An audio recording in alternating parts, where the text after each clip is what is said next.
آمدی جانم به قربانت، ولی حالا چرا؟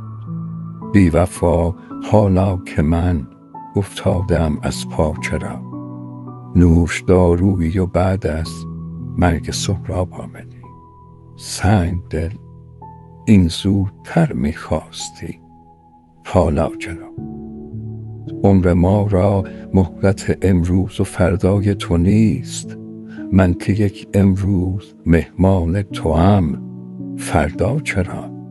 نازنینا ما به ناز تو جوانی داده ایم، دیگر اکنون با جوانان ناز کن، با ما چرا؟